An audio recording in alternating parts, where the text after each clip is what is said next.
Hello ladies and gentlemen, Spirit of the Law here. This video is all about the top 5 units that, in my humble opinion, I rarely see from new players, but can be really effective when used in certain situations. In fact, when I see these units being used at the right times, it's a sign to me that whoever I'm playing against is quite familiar with the tech tree, and is comfortable stepping outside of the predictable counters, which makes them a more dangerous player.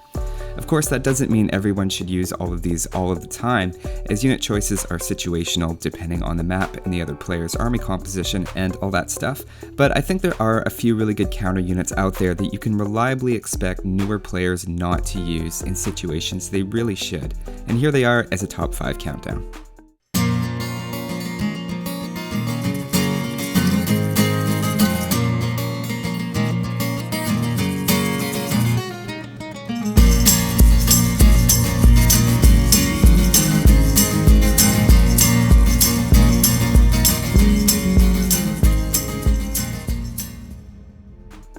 Number 5 is the Manganel and Onager line. It's very easy to underestimate how excellent it is at countering archers, especially at lower levels where the use of micro is inconsistent. And in a pinch, they can even be good against mass infantry and other siege. What's great about them is they become more useful as your opponent's army gets larger, which means they get you back into a game that you're starting to fall behind in. Well, unless you lose them for free, in which case you just wasted a ton of resources. But let's try to think in the positive here, and most of the time this doesn't happen. The big problem you'll run into at first is with moving targets. To get full use out of them, you might want to get a bit of practice with their attack ground feature. Just hover over it to see which button you have assigned to it, though you can also change it to a different key if it's something that's more convenient and easier for you to remember. Using the attack ground feature is easier said than done, but you want to fire at the ground where the units are going instead of clicking on any unit itself when they're on the move. They're a great addition to any army, and mass onagers in Imperial Age is a bit of a favorite strategy of mine, and is difficult to counter if you protect it with something like halberdiers or Mangudai. Number 4 is the hand cannoneer. Now, ranged units are usually pretty good when you have lots of them, but besides the range and a whopping 17 attack, the hand cannoneer also has plus 10 damage against infantry, so it's a very powerful unit in the right situation, and you should have a plan to deal with them if you're making infantry yourself. You can't rely on building them in every case you're against infantry, since 11 civilizations don't have access to them, they're pretty gold intensive, and siege also deals with them pretty easily. So don't try them against Celts massing woad raiders if they have some siege onagers in the back. You feel like it's a good call because they have infantry, but it's a disaster waiting to happen. Something to keep in mind is even against non-infantry they still have 17 attack, so in a large group they become effective against small groups of cavalry as well, needing 18 of them to one-shot a paladin. Hand cannoneers also work pretty well in combination with cavalry, and can take out any halberdiers and heavy cavalry, while your own cavalry can handle their siege. A few onagers mixed in there to take out archers, and you have yourself a pretty solid combination of units. Number 3 is the monk. Now this one's a bit different because really new players do tend to use these a lot to heal their armies, which is something that people tend to do less of as they play more. So here I mean using it as a deterrent against knights. Pikemen can scare knights away temporarily from a certain area, but nothing drives them away and puts the fear of God in the heart of the attacking player like monks. It's stressful when you hear that conversion sound, since you're not only losing a unit, but they're also gaining one. That makes a conversion much worse than just losing a unit outright. To put it in perspective, you work hard to minimize villager idle time and to try to rush opponents to idle their villagers a bit, but looking at cost, each knight you convert with your monk is roughly the equivalent of removing 7 minutes of idle time for you and idling 4 of their gold miners and 3 farmers for 1 minute, which would be considered a pretty successful raid. Keep the monk safe for 1 minute after conversion and they can do it all over again too, giving you a lot of value.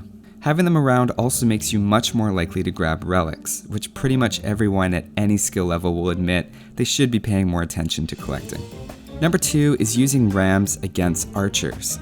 Really, all of the siege units are pretty underutilized, but I think this one is in particular. The secret is definitely out that rams are a very threatening unit in Castle Age against towers and castles, so it's used a lot in that context, but not as much by newer players against archers. I'm not suggesting you try to attack the archers with the ram directly, or even that you have to garrison units inside of the ram. Just having a few around when your opponent has more than, say, 20 archers has a pretty big impact. In small groups, you can expect your opponent to probably focus fire your units and avoid hitting the rams altogether, but past a certain point, focus firing wastes too many shots, and it's more effective to just let the archers auto-attack.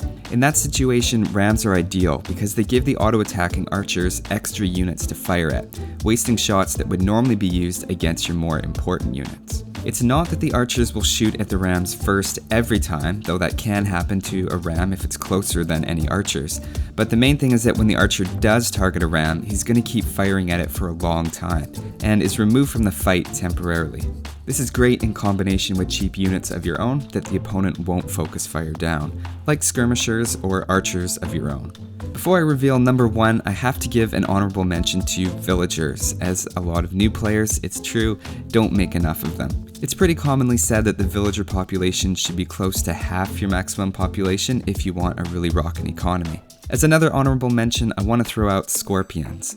Now they didn't make the list because they're the least common of the siege units at every level, so the fact that new players don't use them a lot doesn't mean as much, because most people don't use them a lot, so it's not really in the spirit of the countdown. But here it is, the moment you've been waiting for. The number 1 unit you should probably be using more is the champion. How fitting that champions take the number 1 spot, given their name. It's a strong unit in general, but champions are an especially solid choice against trash units, meaning of course the pikemen, skirmisher, and light cavalry lines, which don't cost any gold. Even if you're not an infantry civilization like the Japanese or the Goths, they're still completely viable and sorely underutilized. It's true that if you're using champions against trash units, you're spending gold to fight units that don't cost any, and there's also 4 techs to research up to it along with some blacksmith upgrades, so it's understandable why people don't think it's worth the investment. It definitely is though if you can scrounge together a bit of gold. As someone who likes to use trash units a lot in my armies, I can attest to the fact that there is a definite correlation between an opponent's rating and how often they counter my trash with champions. Newer players will try to overpower trash units with their unique unit or a really expensive combination of hand cannoneers and paladins or something like that, but at that point you're on the gold clock, counting down until you run out. The champion isn't a perfect unit and has its own counters like arbalests and hand cannoneers and cataphracts, but you're much better off forcing your opponent into gold heavy units than to trying to fight his trash forever. Personally, I don't see how all of these guys can be champions in the sense of a definition, but it's okay. Apparently there's only supposed to be 12 paladins in the world too, and I make more than that all the time. Except when I'm playing Japanese, who only get cavaliers. But that's a story for another day. As always, take it easy guys, and I'll see you next time.